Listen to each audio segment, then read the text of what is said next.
The Galactic Nexus station hung in orbit, silent and shining, until a human gave an alien girl a leg massage. You won't believe what happened next. Its spires sparkled, translucent domes reflecting light like a polished diamond against the velvet backdrop of space. Through one of its docking bays, the transport shuttle Resolute glided into position, guided by hypnotic patterns of starlight. Commander Archer Ray stepped out just as the thrusters cooled with a gentle hiss. His athletic frame was barely concealed. Beneath form-fitting gray training gear, short workout shorts that showed powerful legs, and a sleeveless top revealing well-defined arms. Light brown hair, still damp from a post-mission shower, fell in loose waves across his forehead. 12 hours of shore leave, debriefed. Commander Harrington advised him to make the most of it. He'd earned it. The Proxima Centauri peacekeeping. Mission had been a crucible of diplomatic tensions and clandestine operations, but somehow Archer and his team pulled off a full extraction under heavy fire. No casualties. He personally returned fire and carried a wounded ambassador to safety. Just another day in the life of an Alliance Special Ops medic. Now, he just needed two things: a stiff drink and a few quiet hours before the next crisis hit. He made his way to the panoramic lounge at the station's central hub. There, Archer found a quiet table with sweeping views of the stars and ordered a Martian whiskey, neat. The amber liquid, burned just right on the way down. That's when he noticed her. She was sitting alone at the bar. Her turquoise skin practically melted the tension from his shoulders. Silver hair cascaded across her slender shoulders, dazzling against a black patent bodysuit, so tight it left little to the imagination. But Archer wasn't drawn by her appearance. It was something else. She winced every time she moved. An old injury, maybe. Instinct overrode solitude. He approached. With a gentle tone, he gestured toward her leg. "Winch in the calf? Muscle strain?" She turned to face him, surprised. Azure eyes, glowing from within. Her voice had a melodic cadence. "What's your business, human?" Archer shrugged. "I'm a field medic. That looks like a grade 2 Solia strain. I could help." She raised an eyebrow. "And I assume you're offering help out of pure altruism?" He grinned. "Actually, yes." After a pause, she gestured to the lounge chair beside her. "Iona, no affiliation, no status. Commander Archer Ray, Alliance Special Operations. If you'd like," he offered, "I could help with that leg. A simple massage can reduce recovery time by 60%. She smirked. "I've heard that line before. Is this how humans start mating rituals?" Archer chuckled. "If it is, it's a terrible one. Take it or leave it. I'm only offering medical care." Iona hesitated, then nodded. Archer moved to a cushioned bench and gestured for her to stretch her leg across his lap. Her skin was cool to the touch, silky turquoise beneath his fingers. "This'll hurt at first," he warned, pressing into the tight knot. "Of muscle." She gasped, back arching. Her pupils dilated as the pressure worked. Her voice was surprised. "You're doing something amazing." He focused. "Just breaking up fascial adhesions, promoting circulation. We've had thousands of years to refine human massage therapy." Her body slowly relaxed. Her gaze softened. "What happened?" he asked gently. "This strain didn't come from a casual stroll." "I was rehearsing defensive maneuvers," she said after a pause. Archer nodded. No judgment, but the pattern of the injury suggested something more intense than basic training. "How's it feel now?" "Nearly perfect," she admitted. "Final pressure now," he said, applying it gently. She blinked, surprised, and stood. No pain. A flawless pivot. "Looks like I've finished my whiskey," Archer noted. She didn't leave. Instead, Iona sat beside him again and signaled the bartender. 2 drinks arrived. Centaurian brandy. She smiled.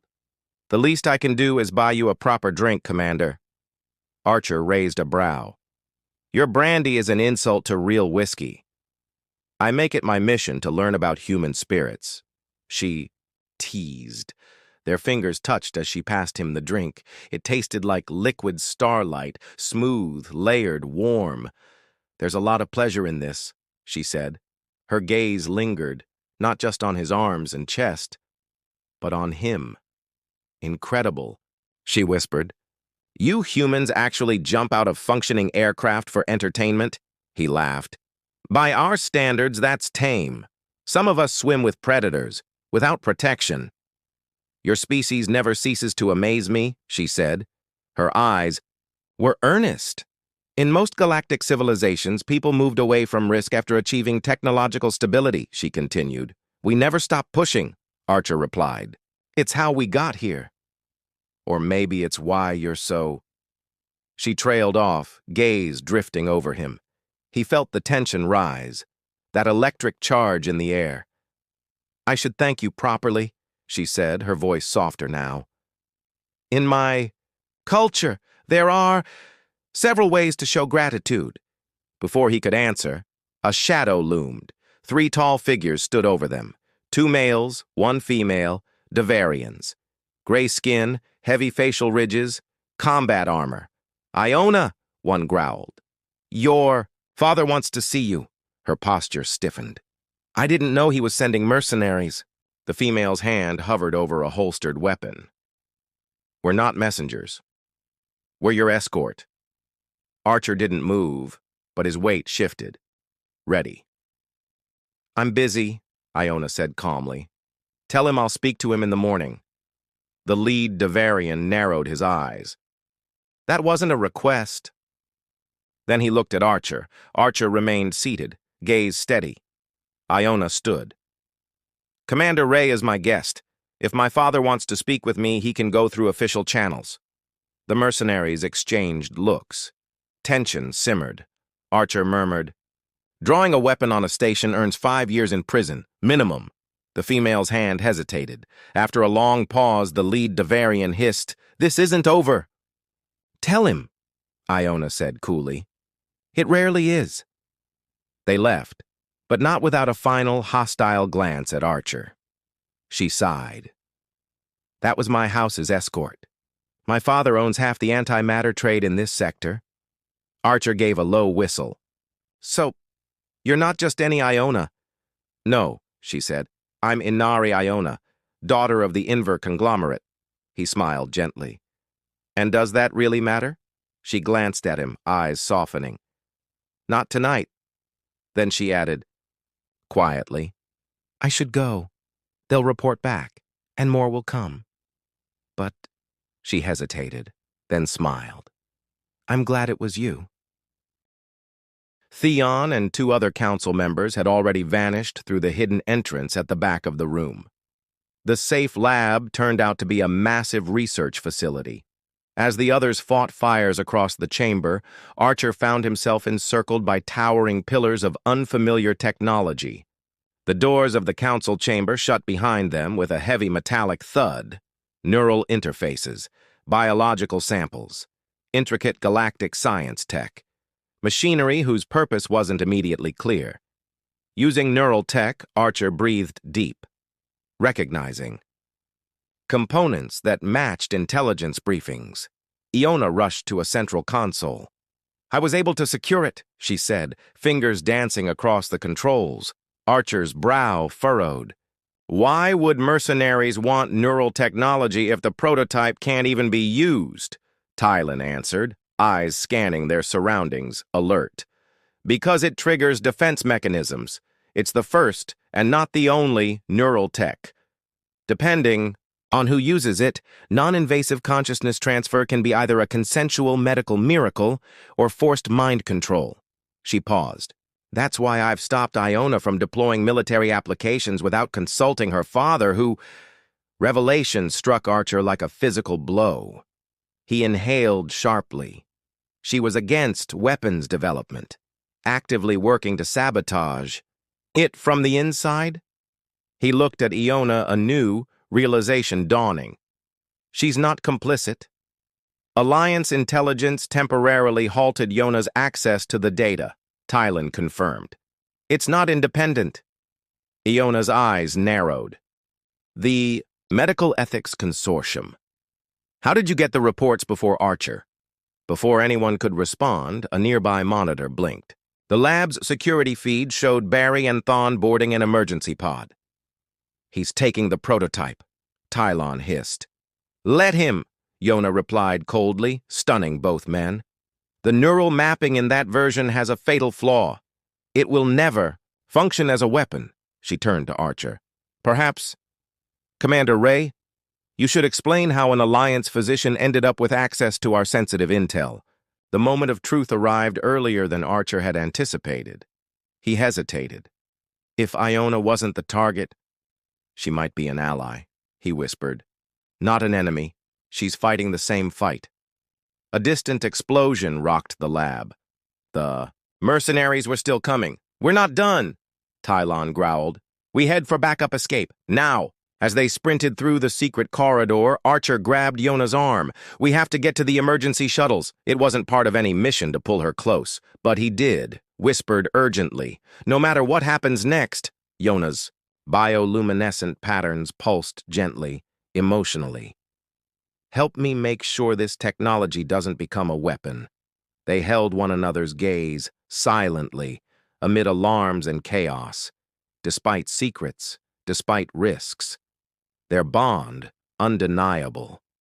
I agree, Archer breathed. Then Tylon's voice echoed from the hallway, dry as ever. If you two are finished, we've got mercenaries and a crisis to avoid.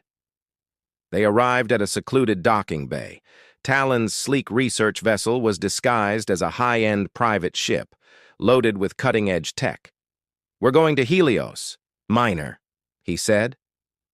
My real facility. As they boarded, Archer laid down covering fire. A plasma bolt seared the air near his ear. He returned fire, dropping the assailant, but not before a second bolt hit him in the side. Yona gasped as Archer stumbled on board. It's just a scratch, he muttered, though plasma wounds were notoriously deceptive. Talon took the controls. The ship leapt into motion, lurching away as alarms blared. A transmission crackled. On the screen appeared Theon's stern face. I'm disappointed, children, especially you, Iona. I expected betrayal, but not from my heir. Brother, Iona responded coldly. You betrayed us. You sold out our principles. Thawne's sneer was venomous. Technology should heal, not enslave the gullible. Dominion has paid well for the prototype. The prototype is flawed, Iona said. It won't survive subjugation protocols. Thawne laughed. Our Krell partners already corrected the sequence. Their biological expertise fits our tech perfectly. He turned to the screen. And look, you brought your charming little human with you. Then the transmission cut. Talon initiated the FTL jump. Inside the cabin, Archer's strength faded, fast. The plasma burn was worse than expected, deep, systemic. His body was going into shock. Yona caught him, guiding him to the medbay. It's affecting your autonomic nervous system, plasma disruption. She scanned the injury. Conventional treatments won't work. Her silver hair fell forward. Her jaw clenched with worry. There's only one option, she said to her brother. Use the neural prototype. Tylon froze. That's not tested between species. It's that, or we lose him. Minutes later, the plasma effect reached Archer's brainstem. Vision blurred, breath shallow. What are you suggesting? He whispered. Yona placed a cool hand on his cheek, her touch a bridge. I'm connecting with your nervous system. Murin biology naturally rejects plasma disruption. Archer blinked. That's never been tested. She nodded. No, but theoretical models show compatibility. Despite the pain, a half smile ghosted his lips. Then let's test it. Right after another massage, she smiled faintly. You wish. They donned sleek neural headsets. the interface, hummed to life, creating a shared consciousness space. Our minds, Yona whispered. No secrets, Archer echoed. Within the neural realm, they saw each other, bioluminescent forms standing amid a crystalline maze of memory and thought. She guided him. Here, see how the plasma energy blocks the flow? Together, they worked through his neural architecture, rerouting, healing. Every memory, every emotion, every secret laid bare. He saw her childhood at the very compound, the weight of leadership, her dream to heal, not harm. She saw his training, his mission to spy, his growing doubts, and his choice. Yes, he admitted, but I've already chosen. As brain function restored, something more happened. Synchronicity, a sudden connection, their neural patterns synced. Pleasure centers activated in unison. Feedback loops formed. Tylon gasped. I've never seen this. Human and Aoran brains aren't supposed to connect. But they had. Deeper than physical. A union of consciousness. When the interface shut down, Archer awoke, gasping, fully healed. Yona beside him, breathless. Yes, he said. I agree. Talon cleared his throat. Well, congratulations. You've just created the first human-Aoran neural bond. They arrived beneath Helios Minor, in a hidden lab built into the planet's bedrock. Security systems scanned for genetic markers. Inside, a room of wonders. This, Talon said, is my real lab. Archer walked beside Yona, still feeling their bond. It pulsed with emotion, like a living thread. When she touched his hand, a cascade of feelings rippled between them. Unspoken thoughts. Warm memories. You're amused, she said, picking up on something he hadn't realized he was feeling. I was just thinking, Archer replied. This all started with a leg. Massage. She smiled. And now, I can feel your thoughts. Their bond wasn't perfect, selective, emotional, raw, but it was real. I've been studying your neural network, she said, guiding him toward the workstation, and Archer knew, whatever, mission. This had started as, it had become something far greater, something no prototype could control. Completed more than that, Talon, and extended them to create a permanent bond, Archer. With great excitement, you went on to develop a hybrid neural architecture that addresses the core problem with our technology. The answer lies in the combination of human adaptive neuroplasticity and Aoran synaptic precision. Yona moved closer to the display. This is what we've been looking for. For years, she whispered, and you mentioned that our bond might serve as the model for advancing neural transfer technology to the point where it is solely therapeutic. Tan's eyes shone brightly. With scientific enthusiasm. I understand, I said, but to retrieve the template, you would both need to undergo a full neural sensing. Sensing Iona's anxiety, Archer inquired, is the mapping process risky? Through their relationship, they were protected, not physically but psychologically. It would momentarily strengthen their connection to its strongest point. Each memory, every feeling, every emotion fully conveyed. Nothing was concealed. There was implication between them, unspoken understanding, and Archer felt it. Iona's anxiety mirrored his own fear. The fear of being completely seen. Total vulnerability. What could it mean for feelings that were still developing? Yona nodded, switching the screens. We have a more pressing issue, she said. While Father deals with the Krell. The prototype, it was already being sent, on Father's private yacht, to Krell space. We need to display the shipping manifest, she added. Can we intercept? Archer asked, urgency in his tone. Military training is set to begin in 18 hours, Tane responded carefully. Without alerting Invar security forces, unlikely. But maybe there's another way. He raised the neural prototype schematics.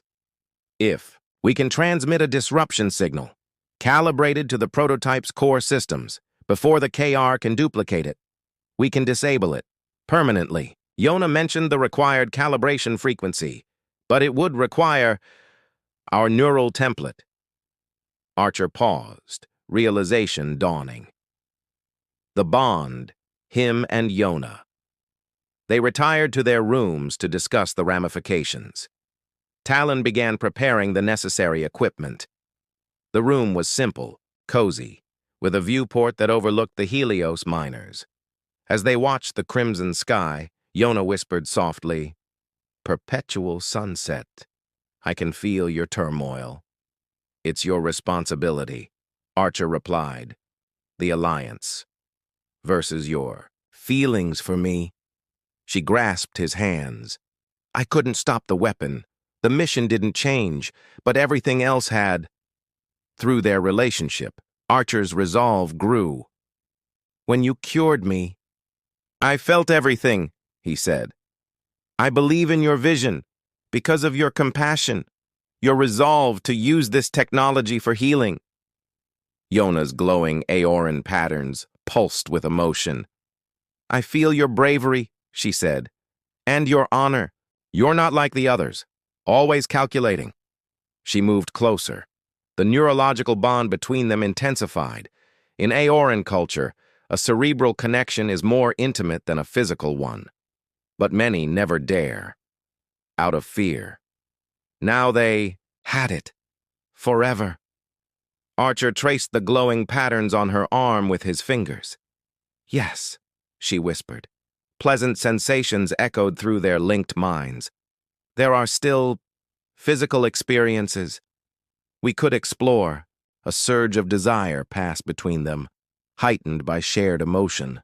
A simple kiss became an intense neural experience, each touch, each caress, amplifying their bond. Their connection made exploration unavoidable. And when their bodies united, it was more than intimacy. It was synchronization. Joy shared, magnified, echoed. Later, they lay entangled, their neurological bond humming with warmth. "I understand now," Archer whispered into her hair. "The emotional transparency our bond gives us." "Why did you massage my legs?" Iona asked playfully. "I was so deeply affected by your Aoran physiology, your neural sensitivity." She laughed, soft and full of affection. She had unknowingly stimulated the pathways that confirmed their compatibility. Then, a chirp from the comms broke the silence. Talon's voice crackled through.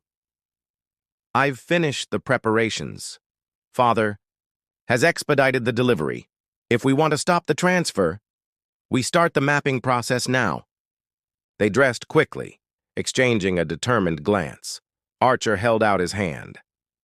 "I already have the neural mapping," she said, intertwining her fingers with his. The room they entered resembled a meditation chamber more than a lab. Soft lighting. 2 recliners facing each other. Delicate sensor arrays pulsed in the air. Talon explained, "This will strengthen your current bond tenfold. With gossamer-thin connectors applied to your temples, you'll achieve total transparency." Archer nodded. "I'll extract the hybrid template while we're linked," Talon continued.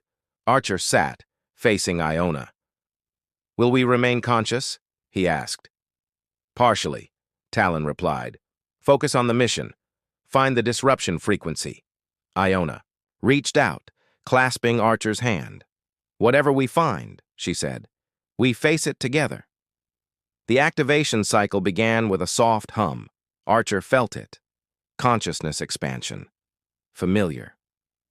But exponentially deeper, their shared mental space formed, a brilliant fusion of human and Aoran perception. Memories flowed, her childhood in the Inari, his on Earth. Decisions made, paths chosen, unexpected memories surfaced, a darkened space. Distorted Krell voice asked, "You will deliver the prototype?" "As agreed, then?"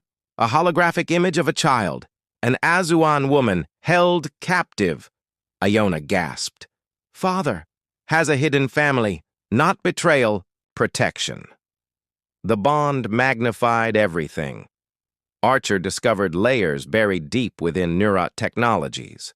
What if instead of disabling the prototype, they reprogrammed it? Blossom concept. Use their hybrid bond to reshape the core code. Make it only usable for voluntary consciousness. For healing. Talon's voice broke through. I've taken the template. Calibrating the disruption signal. Wait, they both said in unison. We must adjust the plan. The process faded. Their mental space slowly dissolved. But something had changed. I came to your station for a mission, Archer said. I didn't know what I was looking for. Yona's thoughts touched his. You found it. In me. As they returned to the physical world, Talon asked, Did you get what you needed? More than expected, he said, examining the data. But, Iona, your father isn't a traitor. He's trying to save his family. Shock crossed Tane's face. It explained everything.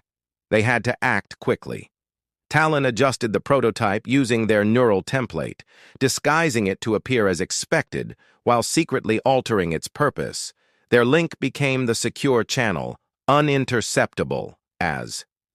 The prototype approached Krell space. Talon's command center signaled final preparations. Archer turned to Iona. I have to return to Alliance space. To file my report. He paused. I want you to come with me. The Alliance medical section could use your knowledge. Her glowing patterns surged with emotion. I was hoping you'd ask. I have nothing left here. As Talon declared the transmission window open, they entered shared consciousness one final time. Their minds synchronized. Perfectly. They located the prototype aboard Theon's yacht. Together, they reprogrammed its function from control to liberation. When it was done, they returned, tired but triumphant. The prototype was no longer a weapon. It was now a medical device. And as Tane sent an anonymous tip to Alliance intelligence, Iona's father's family would soon be free. 3 weeks later, the Krell realized what had happened. Archer stood on the Alliance Medical Center's observation deck. Shuttles arrived from across the galaxy. Iona's ship was docking, and he was waiting for her.